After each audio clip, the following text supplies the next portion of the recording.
ఆనాటి ముఖ్యమంత్రి గారికి లేకుండేనా? మా పాలమూరు బిడ్డలు చేసిన నేరమేంది? నీకు ఓట్లేసి ఎంపీగా గెలిపించడమేనా?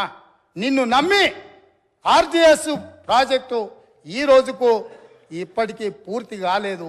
ఎందుకు ఇప్పటికీ అలంపూరు ప్రాంతంలో మీరు టెంకాయలు కొట్టిన ప్రాజెక్టులు పూర్తి కాలేదని నేను అడుగుతున్నా అధ్యక్ష. ఎందుకు ఈ వివక్ష? ఎందుకు ఈ వివక్ష అని నేను అడుగుతున్నా. మేము ఎంపీగా గెలిపించకపోయిన ఉంటే, ఆ పాలమూరు జిల్లా ప్రజలు నీకు ఓటు వేయకపోయినుంటే నీ రాజకీయ భవిష్యత్ ఎక్కడుండేది? ఇయాలను గొప్పలు చెప్పుకునే ఈ అవకాశం ఎక్కడుండేదని నేను అడుగుతున్నా అధ్యక్ష. అందుకే ఈరోజు పాలమూరు రంగారెడ్డి ఎత్తిపోతల పథకాన్ని జాతీయ ప్రాజెక్టుగా సాధించలేదు, రాష్ట్ర నిధులతో పూర్తి చేయలేదు. అందుకే ఈరోజు ప్రతిపక్షంలో ఉన్న మీకు మొట్టమొదట పాలమూరు జిల్లా ప్రజలు క్షమాపణ చెప్పి ఈ సభలో ప్రసంగాన్ని ప్రారంభించనుంటే నిజంగానే పాలమూరు ప్రజలు మిమ్మల్ని క్షమించి ఉండేవాళ్ళం. 2009-10లో కృష్ణానది ఉప్పొంగినప్పుడు, వరదలు వచ్చినప్పుడు, అలంపూరు ప్రాంతంలో కొట్టుకుపోయినప్పుడు అలంపూరు ప్రాంత ప్రజలకు మహబూబ్ నగర్ ఎంపీగా శాసనసభ ప్రతిపక్ష నాయకుడు కల్వకుంట్ల చంద్రశేఖరరావు గారు ఒక మాట ఇచ్చిండ్రు.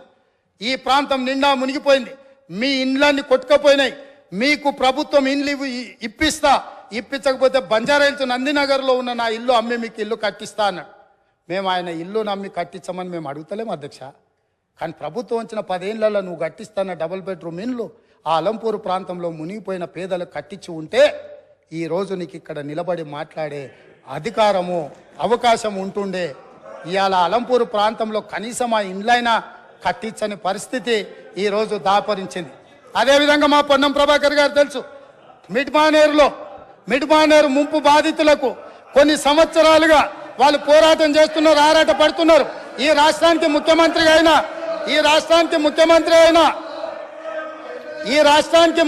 అయిన చంద్రశేఖరరావు గారు మిడ్మానేరు ప్రాంత పర్యటనకు పోయిండు. ఏం మాట్లాడిండు? రాజన్న ఆ ప్రాజెక్టులకు అక్కడికి వెళ్ళి, నేను మీ ఊరి అల్లుడిని, మీరు మిడ్మానేరులో ముంపు బాధితులు, మీ అల్లుడు ఈరోజు తెలంగాణ రాష్ట్రానికి ముఖ్యమంత్రి అయిండు, మీకు అందరికీ న్యాయం చేస్తా, మీకు R&R ప్యాకేజ్ ఇస్తా, మీకు ఇండ్లు కట్టిస్తాని స్వయంగా తెలంగాణ రాష్ట్ర ముఖ్యమంత్రిగా ఆనాడు చంద్రశేఖరరావు గారు అక్కడికి వెళ్ళి మాట ఇచ్చిండ్రు. నేను ఈరోజు మిమ్మల్ని అడుగుతున్నా అధ్యక్ష, ఈ రోజు వరకు వాళ్ళు మళ్ళీ అదే వంట వార్పు చేస్తున్నారు, అదే రాస్తారోకలు చేస్తున్నారు, అదే ధర్నాలు చేస్తున్నారు. ఇదే పోలీసులు ఉమ్మడి రాష్ట్రంలో లాఠీ చార్జ్ చేసిన పోలీసులు వాళ్ళ మీద లాఠీ చార్జ్ చేస్తున్నారు. మా మంత్రి పొన్నం ప్రభాకర్ గారు ప్రతి నెల నిరసన కార్యక్రమాన్ని ఇప్పటి వరకు నిరసనలు కొనసాగిస్తూనే ఉన్నాడు. అన్నీ ఉన్న అల్లుడు నోట్లో శని ఉందన్నట్టుగా ఆ మిడ్మానేరు ముంపు బాధితులకు 10 ఏళ్ళైనా న్యాయం జరగలేదు. ఇది న్యాయమా? ఇదేనా ఈ రైతులను ఆదుకునేదని నేను అడుగుతున్నా అధ్యక్ష. అదేవిధంగా R&R ప్యాకేజీలో ఇండ్లు కోల్పోయిన వాళ్లకు, పేదవాళ్లకు ఇండ్ల పట్టాలు ఇస్తారు అధ్యక్ష. ఆ ఇండ్ల పట్టాలు రాజ్యసభ సభ్యులు జోగిన్పల్లి సంతోష్ కుమార్ 250 గజాలు ఇండ్ల పట్ట వారి పేదోడి కింద పట్ట తీసుకున్నాడు అధ్యక్ష.